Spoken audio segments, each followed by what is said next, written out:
The president said the House bill was mean.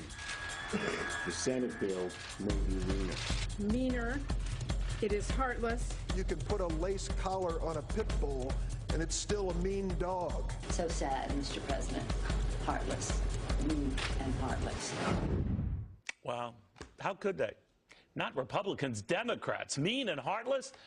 Folks, I'm departing a little bit from form here to say that I've had a chance to examine the latest Senate health care proposal and the Democrats' proposal, the one that's trying to become the law versus the one that already is. And let's just say I have a very different definition of mean and a very, very different take on heartless. If Republicans still spending hundreds of billions of dollars on health care is mean, please tell me what constitutes nice. If still covering people with pre-existing conditions is heartless, what exactly shows heart? If keeping kids on your policy longer matters when Democrats do it, it doesn't when Republicans do it. If Democrats bemoaning Republicans wanting to pay for all of that is reckless, then I guess Democrats not too concerned about how you pay for all of that makes them clueless. If Barack Obama calls this Senate attempt a massive transfer of wealth from the poor to the rich, wasn't he the one who started this transfer in reverse, exploding costs on the poor and the rich? No, my friends, this is not about a massive transfer of wealth. It is about a massive departure from reality. I'm the geek here. I've done the math. What's mean, my friends, is doubling premiums you promised would stay low. What is mean is limiting their options for care when you promised they would still have plenty of options for care. What is mean is saying you can keep your doctor when you can't keep your doctor. What is mean is forcing young people to pay up for coverage when maybe they can't afford that coverage. What is mean is saying government subsidies will help when they won't, or plenty of state exchanges will have their back when they can't. What is mean? Premium increases that keep soaring and coverage that keeps shrinking. What's mean is telling folks health care is like money in the bank, even if it means no money left in their pocket. That is what's mean. That is what's heartless. Not Republicans introducing Democrats to something called math, but Democrats who concocted this mess, ignoring that math. What is heartless is telling folks it is deplorable to do things in secret, when in fact the Affordable Care Act itself was cooked up in secret.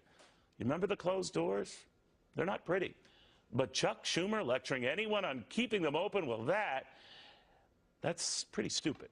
What's heartless is when the same Chuck Schumer says this Senate measure will send costs soaring while refusing to see those costs already are soaring. What is heartless is saying Republicans are actually killing people. They actually said that. When, in fact, what is really heartless is year after year of Obamacare lemmings lying to people, all the people, about deductibles now pricier than some premiums and premiums pricier than most can afford.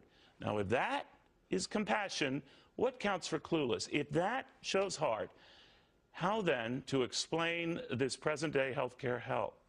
That is what is heartless. That is over-the-top hypocrisy on the left. That is what is mean. It shows a cavalier disregard for facts the left chooses to ignore and a phony interest in the health of folks for whom liberals couldn't care less. You know, these Republican plans aren't perfect. I've said so and reported on this show many, many times. But they're out there because the law they hope to replace isn't remotely close to even passable. Actually, you could argue Republicans aren't doing any favors by replacing one big old omnibus government health care program with a slightly less big old government health care program. That proves Republicans are not financial saints, but that does not mean they're moral sinners. I just find it odd that the same folks who feared Republicans would repeal health care have in fact gone to great lengths, those Republicans, to secure health care, oddly keeping the one thing they said they would rip apart. God knows it isn't helping the grand old party, but don't you find it a little grand, a little rich, that somehow they're getting the blame for the disaster of Obamacare? That's no party. Them, they're the facts. And not President Obama himself getting any blame, who seems to have conveniently forgotten all of those empty promises behind Obamacare. You know what? He made those promises. Democrats pushed those promises. And now they're lecturing Republicans about breaking promises. I figure there's enough blame to go around, my friends, for programs that promise too much. I just find it the height of chutzpah for Democrats now to call Republicans for doing too little. We need a stethoscope, all right, not to find whether there's any heart in this latest Republican plan, but to confirm whether Democrats have any heart at all. So I'm very sorry to ramble on here to kick off a show, but this whole narrative of blaming Republicans for this mess, man, oh man, it is way off and more than a bit much. I just gave you the facts. I just broke down the numbers. I just told you the good and bad of each. But for one party to claim the other party is all bad, that Republicans are the one who concocted a mess they're trying to fix, that's a bit rich. To Betsy McCoy, author of Beating Obamacare, who was the first to seize on developments that didn't add up then. She joins us now. Betsy, I was hearing this mainstream narrative that was played out in paper after paper, website after website, news channel after news channel, and it was identical. Identical. It's That's appalling. right. It's divisive demagoguery. It's dishonesty at its height. But the fact is, this bill doesn't transfer wealth from the poor to the rich. It transfers money from the government to the economy, where it's intended to boost jobs and land in the pockets of working people. That's the Trump agenda: rewarding work, dignifying work. So it repeals the job-killing employer mandate, and it repeals about $600 billion in job-killing taxes, including the 3.8% surcharge on investments. And the result will be a booming economy. In many ways, this repeal bill is the beginning of the economic recovery. Well, we could, argue over the particulars and whether this will do that and deliver the goods, but I just found it shocking, especially in a lot of very popular newspapers today, to say Republicans are to blame for the morass that is the health care now, as if they created this. As things stand now, the problems are with the law itself that exists. That's not right. what they're coming up to fix it. So when Americans are asked, well, we don't like the Republican plan, first of all, they've not been given an honest assessment of a Republican plan, because we only recently just got this one. The point and the dissatisfaction of the frustration with health care coverage is what's out there and available right now. And a lot of Americans are very anxious about it now. Also, the Democrats are demagoguing the issue of putting some sort of framework of controls and responsibility on Medicaid. But Medicaid was intended as a safety net. Now, 74 million Americans are enrolled in Medicaid, 20 million more than in Medicare, the program for the elderly. In fact, here's an astounding fact. Half of all the women in the United States who give birth have Medicaid pay for it. Half. That's not a safety net. And it's an unsustainable one. You could tax the rich at 100%. You could put surtaxes on top of surtaxes to keep this going, and it couldn't possibly keep up with this. So to acknowledge the faultiness of the math misses the bigger point that it's not a Republican issue or a Democratic issue. It is a very real issue. It is. And we get into this talking point nonsense and crap to go off on a tangent that has nothing to do with the reality of the numbers that are not sustainable. That's right. And also, you will hear in this divisive demagoguery this talk of blood money. I'm quoting there Senator Elizabeth Warren. Can you believe that? It's astounding. The fact is, everyone who is currently enrolled in Medicaid is grandfathered in. So the concept of losing their coverage, that's a total lie.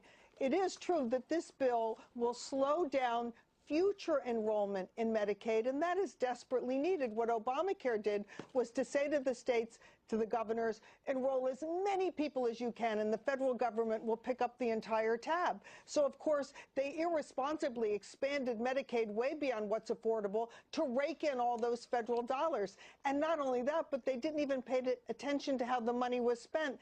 An astounding 9.8%, 10% of Medicaid spending are wrong payments. Any business with that record would be out of business. But, the bottom line, when it's been characterized as me, and I always think, when I see a pile-on in the media, there's not even an attempt to balance it out, and there's a great sense of, this person's going to be deprived of this benefit, someone's going to be deprived of this. We are all stuck with the costs that have accelerated because of this. And I think when people are sold a bill of goods, I think it's incumbent upon all of us to step back, Look at the numbers. I don't care if you're right or left, Republican or Democrat. Look at the math, and the math isn't sustainable. And to fix this, and you can have plenty of problems, plenty of issues with the way Republicans are going about fixing this, or whether now a fifth senator who's concerned about this Senate measure is a sign that it is doomed in the Senate. The fact of the matter is none of this would be attempted right now, and none of this would be considered right now if it wasn't such a crappy measure in the first place and people were losing money hand over fist and costs were rising at triple the rate they were. I mean, we wouldn't even be in this position if it was working like a charm. It wasn't. Neil, it isn't.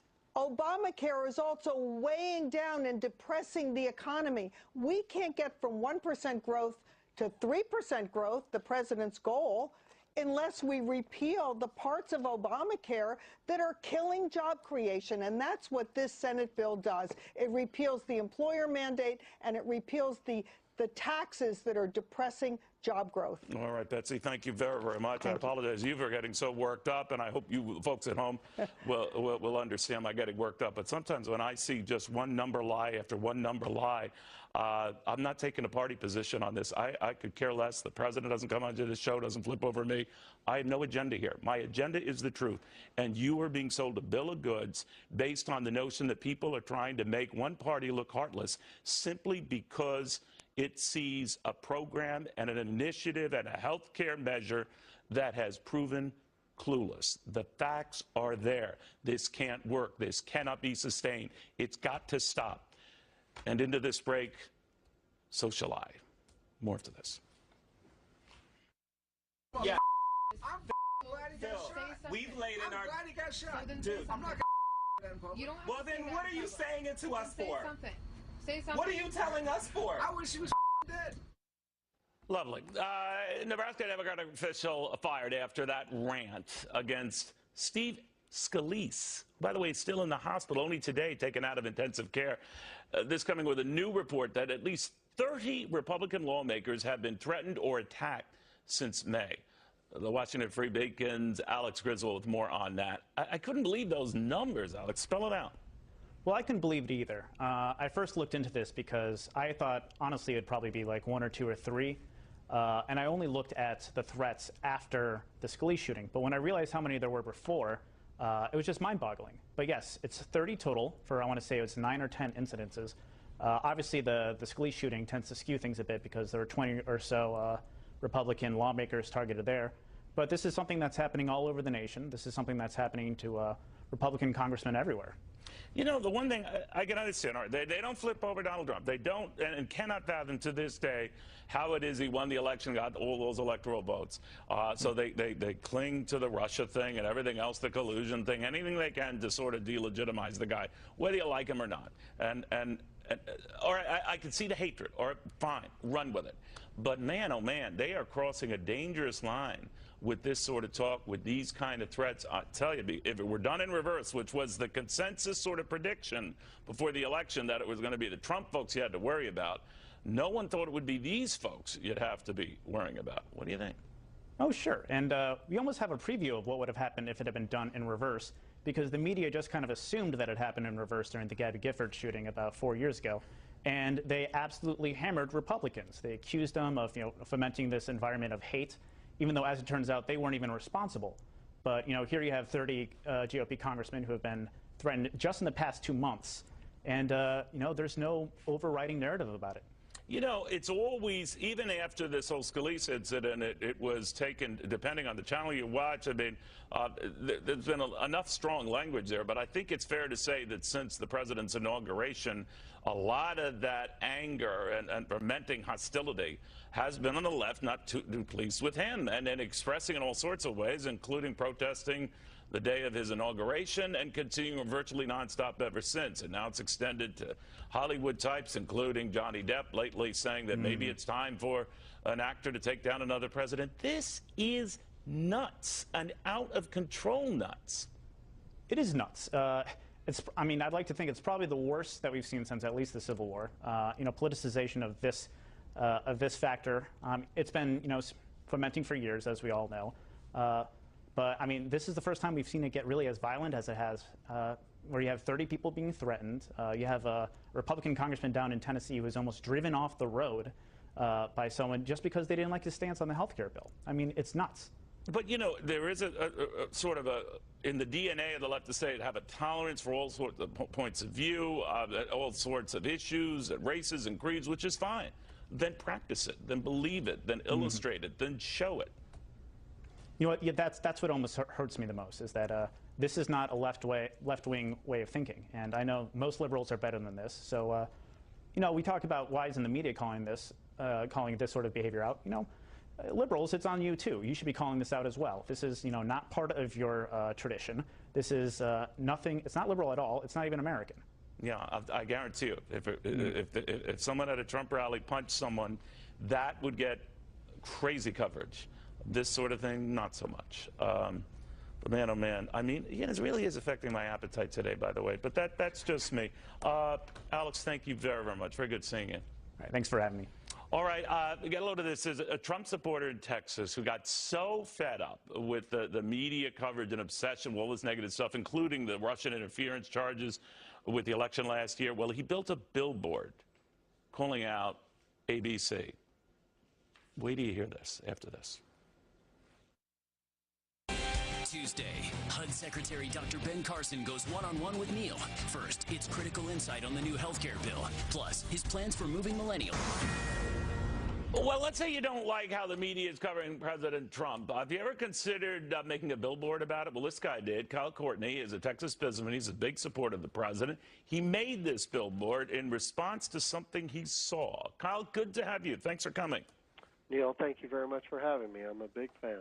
Well, it's very good to have you. What happened? What got you to do this? Neil, like I said, kind of on the press release that went along with the billboard, I've been watching ABC News since I was a little kid. That was the only channel on TV. My parents watched it. It's just what we did when we ate dinner. That's what was on. And we, you know, they were part of the family. I believed what they said. They used to be news. They used to be journalists. And unfortunately, oh God, 10 years ago, that started to change. And it started to look like a little bit of something else was going on. And then in the last 3 or 4 years, it started to look like propaganda. And it hurt. Those people were part of my family. And I don't have somewhere to go to news anymore, so we're through. It's as simple as that. But what is it particularly about ABC that got your goat? I mean, you could make an argument that it's part of the mainstream media, whether you like that or not. They all kind of, you know, sing for the same choir, but you're exactly right, and I don't watch them either. I singled out ABC News because they were my friends. They were the people I believed in. I did not watch CNN, NBC. But was there a tipping point, Kyle? What got you, obviously, to do something like this and put a billboard? I mean, they're not cheap to do.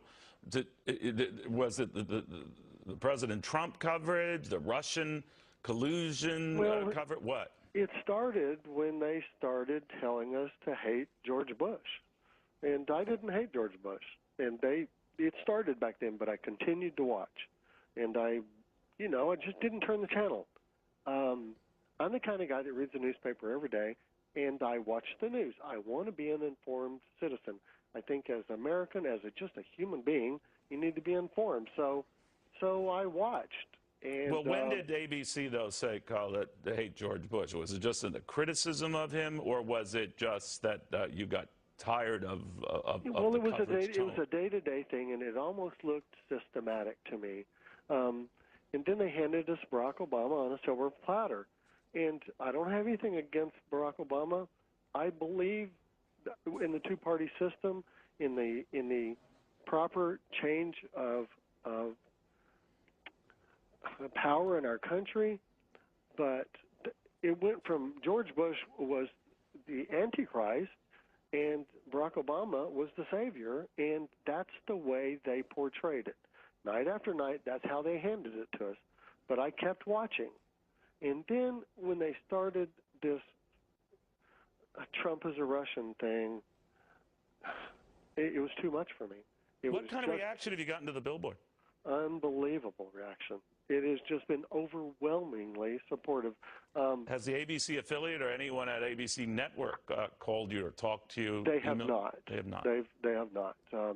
I have probably gotten 40 or 50 different interview requests from different media sources. And in my email was blown up, and I'm not a Facebook guy, but what Facebook page I do have is off the charts. My daughter is handling that for me. It's just she's handling the social media stuff. She's good at it. I'm 58 years old, and I'm not that social on the media side. Well, it's wild. I mean, it shows what an individual can do on his or her own part, to play a role and just let their grief and angst be known. Kyle Courtney, thank you very, very much. I appreciate it. You're very welcome. Thank you for having me. All right. In the meantime, speaking of things that media obsesses on, how so not necessarily this story that the former Attorney General Loretta Lynch might have tried to interfere with this Clinton email investigation. We know that to be fact, and now the Senate Judiciary Committee is demanding answers. So I'm waiting for, obviously, a lot of coverage of this tomorrow. A lot, really, after this. There is another little investigation going on. The Senate Judiciary Committee is looking for answers from former Attorney General Loretta Lynch. Remember the big dust up there as to whether she tried to sway the FBI investigation into Hillary Clinton, and Director Comey at the time saying that she had told him to instead refer to what was going on there as a matter, not investigation. Well, you know where all of that went. To Catherine Herridge on where it's going now. Catherine. Well, thank you, Neil. The chairman and ranking member of the powerful Senate Judiciary Committee, Senators Chuck Grassley and Dianne Feinstein, sent this letter to former Attorney General Loretta Lynch asking for relevant documents and to answer questions about media reporting that she would not allow the FBI probe into Hillary Clinton's mishandling of classified information go too far, and whether those reported assurances were shared with then DNC Chair Debbie Wasserman Schultz, who sent an email summarizing Lynch's position. During his congressional testimony June 8th, Comey said he went public about the Clinton email case last summer because he lost confidence in Lynch's independence.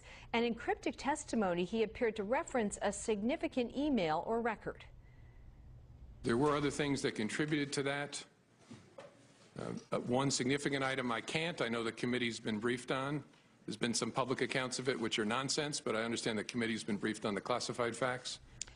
Another factor in Comey's decision-making was Lynch's Arizona tarmac meeting with Bill Clinton 1 week before Hillary Clinton's July 4th weekend interview with the FBI. And later that same month, Lynch was rebuked by the Republican chairman of the House Judiciary Committee for refusing to answer questions about the email case more than 70 times.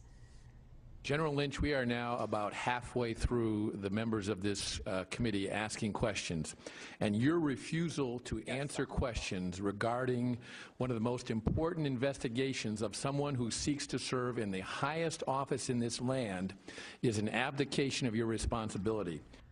Today, there was no immediate response or comment from Lynch or her associates, Neil. Catherine, thank you very, very You're much. welcome. All right, in the meantime, President Trump making good on a campaign promise to reform the Veterans Administration, just signing something called an accountability bill that would be aimed at protecting whistleblowers like this next guy, although it would seem to be a little late for him. I'm talking about the whistleblower, a favorite on this show, because he's just got enormous guts, Scott Davis. Scott, I'm sure you're grateful that now they're going to be looking after guys like you who dare speak out about the horrific treatment of our veterans, but I guess better late than never. What do you think? Well, thank you for having me on this show, Neil, and thank you for standing up for veterans. The new legislation passed by the Congress and signed by the President is an opportunity for VA to move forward and change its history as it's treated whistleblowers in the past. In fairness to the Secretary, I did meet with his new management team for that office. They shared their thoughts about how the office will help whistleblowers. I was very candid about my thoughts about where VA has failed whistleblowers in the past, and said I would keep an open mind and share their information with other whistleblowers so the office could meet the President's expectations. What is the atmosphere like there now? I mean, when you talk to people and the mood of people, I mean, there are some promising developments here. For example, syncing Defense Department health records with those of the VA. A lot of promising stuff going on, but what do you think? Well, you make a good point, Neil. We see advancement in certain aspects of VA as far as technology. And what a lot of people at VA are saying, whistleblowers and just career employees are saying, we hear the good rhetoric, but why are we not implementing systems that will help us better track performance measures so that when VA managers submit false reports about how they're serving veterans, the secretary, the undersecretary for health, or other senior leaders could just go in the system and see the real wait time from a centralized system, see how calls are being on hold from the Veterans Crisis Line. Yeah. Things like that. Are things improving there, Scott? I mean, are you getting that either the wait times are less or that there does seem to be a smoother, more efficient process? I know it's a gigantic institution. I can appreciate that. But what's the latest? I think we get the impression that managers are starting to ask better questions. I was able to meet with a senior VA official this week. It was a productive conversation. There are still things that obviously need to be fixed, but I think that at least now under the president's direction, senior leaders are now starting to question the reports that they're getting from mid-level managers and hospital directors. And if they continue down that route and they do create the appropriate systems to track real performance measures, then that can lead to real progress at VA. You know, knowing your story as I do, I think a lot of these changes owe to the nuisance you made of yourself, and I mean that in a good way, that you became a pain in the butt, and you wanted to stay that way. It might have alienated with the coworkers. How is it now? Well, recently they said they were going to get rid of my department. They notified everyone in the department but me, still will not meet with me to discuss it. The plans to change my work assignments already went through. They already started assigning my work to other people. I did speak with senior leadership, as I said.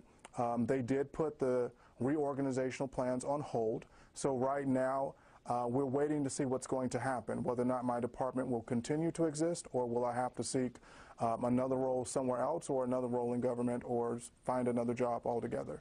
Well, that better not happen, and you come back here the moment it does. Scott Davis, thank you very much. Did a lot for those veterans and a lot for this country. Scott Davis, the VA whistleblower, who many argue got the ball rolling on addressing these ills. Thank you, Scott. All right, back to this chutzpah argument that I raised at the top of the show. Jonathan Gruber, the creator of Obamacare, saying that the GOP health care bill is a middle finger to America. That guy. It was like it was yesterday. Remember how Obamacare architect Jonathan Gruber said the health care law was originally crafted? Remember this? This bill was written in a tortured way to make sure CBO did not score the mandate as taxes. If CBO scored the mandate as taxes, the bill dies. You know, call it the stupidity of the American voter or whatever. But basically, that was really, really critical to getting the thing to pass. The American voter is too stupid to understand the difference. Wait a minute, I'm not stupid. Anyway, now he was asked about the way Senate Republicans just crafted their own health care plan. This is a middle finger to representative democracy. Well, Bulldog Global founder Carrie Sheffield. Wow. I don't know where to begin, Carrie. What did you make of that? Well, representative democracy would not embrace a man like Jonathan Gruber, who said the lack of transparency was instrumental in passing Obamacare. This is just par for the course of liberal elitism that's totally out of touch. Listen, Jonathan Gruber, if you and your team want to keep losing elections, keep talking that way. Please just keep going on. But you know, Carrie, it's not as if we're not stupid in this, but we have tape or digital. What is it, Navy? Digital? It's something on digital. Anyway, we have it. We can retrieve it, and it comes back to haunt people because on the right and left, when we use it here, they don't like it. But I'm telling you, this is easy to pick apart because this same guy bragged about the very things he's condemning Republicans for now. By the way, as was Chuck Schumer and Nancy Pelosi yesterday, completely forgetting about the way this whole thing was cooked up. Oh, absolutely. I mean, this is utter hypocrisy.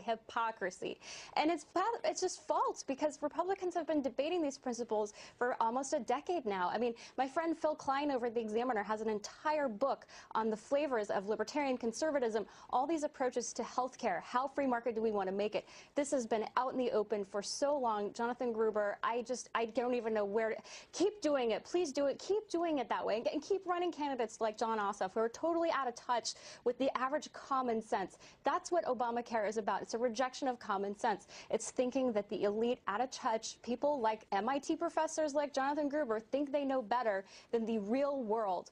Well, I mean, we can argue about Ossoff and the message there. He's a moderate candidate who actually didn't toe a lot of that line, but there are other issues here. But having said that, Carrie, the one thing I do notice here is that there's a sudden case of amnesia on the part of those who created this to forget how it was created and then to dare criticize Republicans for doing it. I'm not forgiving one side for the other, but I mean, communication is communication. If you did things in secret, don't be surprised if Republicans return the favor. I'm not saying either creates what is an ideal situation, but you cannot forget that this whole thing they're cooking up, that is Republicans, is in response to the failures of what you did. That is exactly what representative democracy is. Republicans swept to power in the House, the Senate, and the White House. That is democracy. That is the power of the people. Jonathan Gruber is totally ignoring the fact that Republicans wrote a mandate to reject the bill that he wrote.